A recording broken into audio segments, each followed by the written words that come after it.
the last video, I said that I was going to go into technology a little bit more. So here I have a list of pretty much the things that I'm experiencing. Next to satellite RFID chip implant machine, I have EMF, which stands for electromagnetic frequency or radiation, because all those contribute.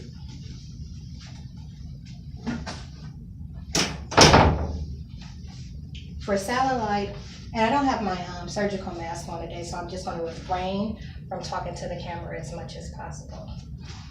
But for satellite, that's how they surveillance me. I'm under 24-hour surveillance. Like, I don't have a private moment to myself at all. I listed these two movies, well, this movie and this cartoon series, because it gives a good example of what the surveillance is like. There's an episode of Rick and Morty that's titled Confrontation with the Government, or Confrontation with the President. And at the very beginning of that episode, they're sitting on the couch, and a group of officials are looking in on them, watching everything that they do. And it gives a thermal image. And that's also relevant to know, because it's not always a clear picture that they're looking for. Sometimes they're just trying to read my energy and see where my energetic field is. So it's both of those. But they see me very clearly, just as clear as you're seeing me right now. And they also see the thermal imaging whenever they should need to. RFID chip implant is a shape-shifting tool. That's why they call these people shape-shifters. With that, they're able to create space and barriers in space. So there's times when my mother's upstairs and I'm downstairs, and she can't hear me, or I can't hear her. It goes both ways, and that's never been an issue in the past. We both project our voices at a tone and a volume where, we can hear one another, but that they wanted to show me that that's something that they can do, that they can keep me from hearing her. So if she were to need my help, that I wouldn't know. Change of frequency in my gospel music. That's a pretty horrible music symbol there. Get rid of that. But they changed the frequency in my gospel music so that I won't listen to it. They can lock and unlock vehicles with the chip. They were doing some weird stuff in California with my vehicle, with the windows and stuff. They rolled the windows down, and it just, yeah. And amplify sound also. So for something like this, I'm going to skip over to telekinesis real quick. With them knocking an item over, we have a container of baby wipes on the back of the toilet, or sanitation wipes. What they do is they knock something like that over, amplify the sound so it sounds way louder than what it is, and it'll disturb my roommate's demons, and she'll go straight the fuck off. Like, it's horrible. Because in her mind, none of this is possible. She's not considering science in any case. All she's looking at is she heard something and it sounded way louder than baby wipes falling off of the back of the toilet. But back over here, machine, they have an audio interface, and that's how they dub voices and stage conversations. So there were times in California where they would make it seem like the people that I was staying with were outside holding a conversation, but they weren't. They were at work. And that's not the only time that they've used that. They've used it since I've been home in Ohio with my mother and my father. Stage a conversation while they were downstairs talking about something completely different. They stage a conversation with multiple people that I know. A couple of relatives and a couple of acquaintances. Tapping calls. They tap the phone calls. My phone does the weirdest things. They have it doing things that people wouldn't even think cell phones can do. Because once they take it and then put it back, it has all types of weird settings so that they can control it. But they're tapping my mother's landline. And it's weird because there's really no reason to do that other than, I guess, maybe trying to get a sample of her voice of like probably some of her friends or something. But there's no other reason to do that. But on her call log, I think I might have put an example up on YouTube with how they can just kind of snatch a call that was made right out of there. So they'll have people from telemarketing companies call, threaten her, do everything outside of their job descriptions, and then make the call disappear like it never happened. Search engines. Search engines is another one that I've had a problem with. It's a lot of conflicted information out there with what I'm dealing with as far as the possession thing goes. And the thing is, they've been able to limit my searches in some cases to what they want me to see and what, and just trying to keep me from getting on the topic of some other things. So when I'm searching for a matter like demon possession, they'll give me some search results that aren't very helpful or that are conflicting because it's nothing like the instructions on the internet. Is much more horrible than that. Especially with the switching and using of the body, because once you take someone's soul, they're at your leisure, so you can use them as you want. And that's kind of what these people have been doing. Once they take someone's soul, they're using these people as they want, and they're also allowing other people to use them. So that's why these people seem so different all the time. Hacking into public and federal desktops. If I change computers 6 times at a public library, they're going to hack into it 6 times at a public library. If I change computers 4 times at a FedEx somewhere, wherever, they're going to hack into it. They hack into recruiting laptops and desktops. Changing call logs, I already touched on that. That's connected to my mother's landline.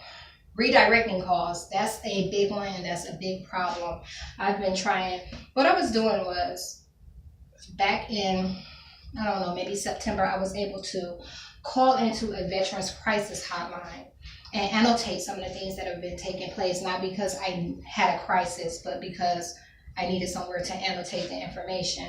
And what they were doing was, this place was stationed out of New York, and they recorded the calls and kind of linked it to my account, my social security number, so that in the event that it ever needed to be pulled for something, of course you have to go through a lot of legal measures, but if it ever needed to be pulled for something, they'd be able to pull that information and give it to the court.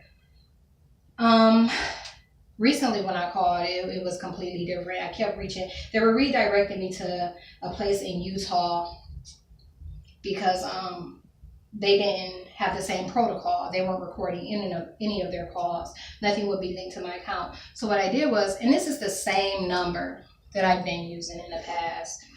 What I did was I ended up calling around to a couple other places, and it was weird. Nobody all of a sudden was recording calls. But you know how that goes. It could very well be their people. And if that's the case, they were expecting my call and they just knew how to handle me.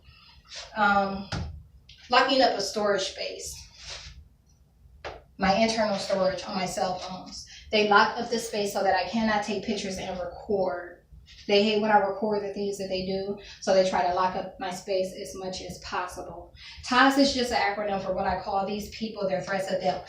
Something that I didn't mention on this RFID chip implant, this is not, look at this as, say if you have a police scanner at your home.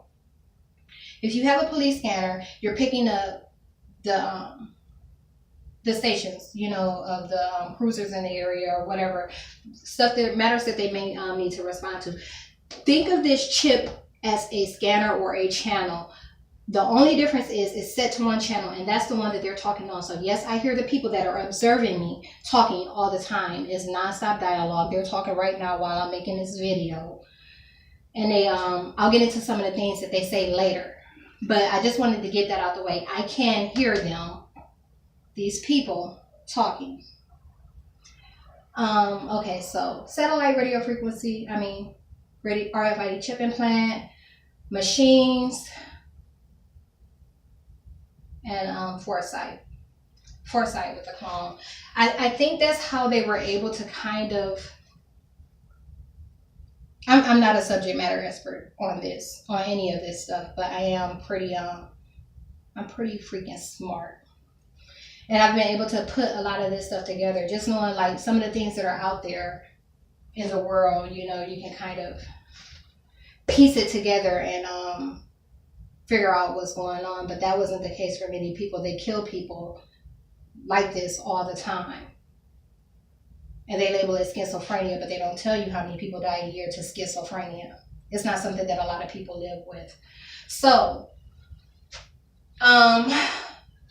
yeah, they knew what I would do or say in advance. So what they have was a checklist, so to speak. Something like a checklist. They print out their little checklist and they check it for accuracy. So the comments they made would be in relation to what I was doing and what I was saying. And they either say I was saying the same thing, but they often complain about me being unpredictable. So I think that's probably, yeah, like a clone matter. I don't know, it could be a chip matter. Anyhow,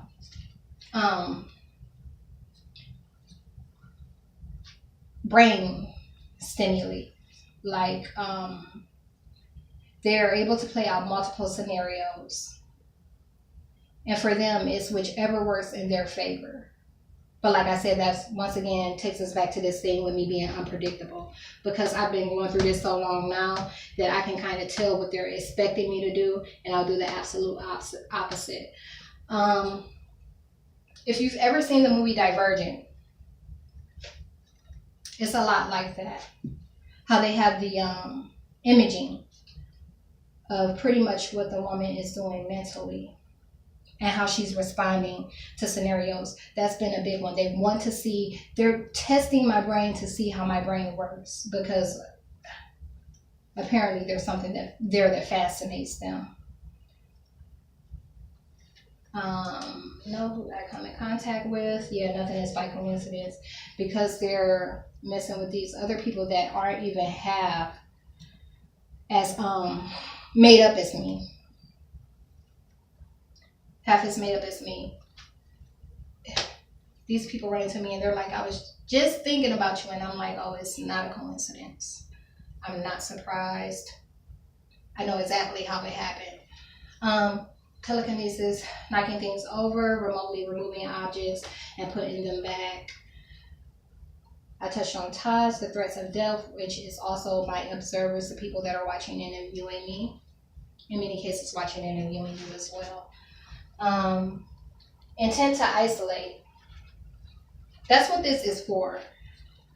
The attack that they made on me in 2015, when the drug-induced blackout, that was how they got the chip in. There's only 2 cases.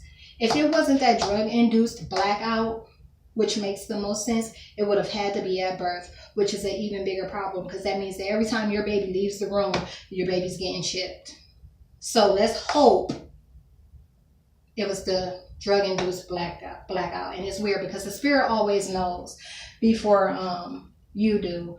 For some reason, I kept watching the guy that was making me and my cousins drink. And yeah, roughly 45 minutes, maybe an hour later, I was down. And it was bad because the way that they went about doing it, it was their intention that I died. They meant for me to die from that. And I was sick for days afterwards. So it wasn't your regular roofie, like just give somebody something, day rape drug. I'm with my cousin. It's family. So anyhow, intention to isolate, expedite aging. drive you insane. They drive a lot of people insane. These tools can be linked to just about everything that falls under the mental illness umbrella. You can link it to just about every one of those things. Find something that these tools support. I don't have my DSM-15. They stole that, which is a no-brainer. Why? But ultimately, they want people to think that they're experiencing an altered state or an altered reality, when in fact it's nothing but corrupt science. Let's see. Erase lineage. They don't want people to know who they are. They do not want people to know who they are.